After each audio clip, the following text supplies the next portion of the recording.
Welcome, everybody, to another week of online fun. Okay, the plan is I'm going to teach about charging systems today. I went to campus last week and I took video of the battery testing. I am going to wait to give you the tests until I get through these and starting systems, and then we'll do one class that's just all the testing. I'll take better video and we'll get that stuff together. All right, so let's talk about charging systems. The biggest thing about them, right, is that you need them. Otherwise, you drive and you just pitter off with a dead battery on the side of the road and you get to sit down and wait. So let's look at these things. All right, the pieces of a charging system. The battery. Remember, we said last week that the battery has to be good for any other test done properly and for any system to operate properly. Right, so the battery is the main part. It's the number one thing. It has to be there or it doesn't work. We need an AC or a DC generator. We need an alternator or a generator that's going to be responsible for charging that battery. We need a belt because that's how those things are spun.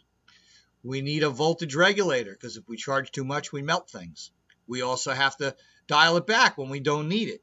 We need to keep that thing flowing like it should. We need a charge indicator or a gauge or a lamp or something that tells you when it's broke. We need an ignition switch because that's ultimately what we're going to turn. That's going to start the vehicle. That's also going to feed power to that alternator. We need cables and wiring harnesses. We need a starter relay sometimes. Some cars have one that is responsible for sending power to some components when that starts. And some of these will have fusible links, which are the circuit protection that's applied to alternators and charging systems. Right, so we look at this, you see we got a battery, we got a relay in there, we got our ignition switch, we have our indicator light, and just notice the way things are wired here to some degree. Okay, you got current flows going on in this picture. You have an alternator, you could see a sensing circuit because it's got to be able to figure out when a charging is needed. Right, you see field current, and you're going to understand what field current is as we go through this whole thing. And you see your alternator. So if I haven't harped on you enough about magnetic fields and how relays work, this is at the heart of how alternators work. It's all about magnetic fields. Voltage will be produced if motion occurs between a conductor and the magnetic field. The magnetic field collapses, and what do we get? We get AC voltage. So we're going to build magnetic fields and we're going to collapse them. We're going to build them and collapse them, build them and collapse them, and we're going to get AC voltage out of it. The amount of voltage is affected by the speed at which the conductor passes through the magnetic field. So if the RPMs of that alternator go up, it'll make more. The strength of the magnetic field. So we are going to control the amperage that is supplying this electromagnetic field, and that's going to give us more AC voltage. And the number of conductors passing through. If we had 2 conductors, we'd get so much AC voltage. If we had 4 conductors, we'd get more. If we had 6 conductors, we'd get more. If we had more than that, we'd get more. And you can bet we have a lot. So you got to realize at the heart of magnetic fields are magnets. And we have north and south poles. We also have an alternator. I'll give you one guess what kind of voltage comes out of an alternator. AC, alternating current.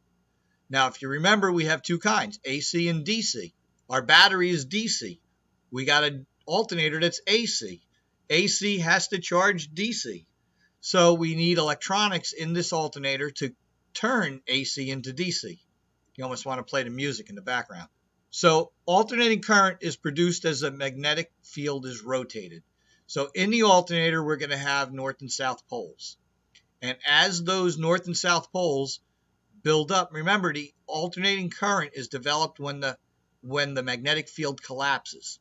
So you see in position A, right, we have a phase winding and the stator frame, right? The stator is the center of the alternator. If you look at an alternator, you see the stator as the middle section that goes around. So you can see the north and south pole. Now, we have norths and souths going every other all the way around everything here. So as we go, look at the little graph under A, and you'll see we start with a flat line. North is to the left, south is to the right. We start rotating it. As we move up and north, lines up with the positive and the south lines up with the negative, we get that first arc of AC voltage that builds. As that comes back down in C, north is on the right, south is on the left, we now are at neutral, no AC voltage being created. We go down to D, north is now lined up to positive again on the bottom and negative at the top, and we start building AC voltage in the other direction. As it rotates around, we're back to center, and we get that sine wave. So the biggest thing to realize is we have all kinds of things moving all the time because we have magnet sections all over the place, right? So it's the motion as this thing turns around that gives us that segmental sine wave that comes. So we've got to look at the pieces inside because they're the things that are going to develop that magnetic field. We have a rotor that creates a rotating magnetic field. We have brushes that provide a means of connecting the stator to the moving rotor. We have to be able to get electrical current into that alternator, and the whole center shaft is spinning. So we have brushes that ride up against it as it turns, and we get our electricity through it. And we have a stator. That's the coil in which the energy is produced. So the rotor is going to make the magnetic field, and it's going to induce it in the stator, and that's what's going to send our stuff out to our battery.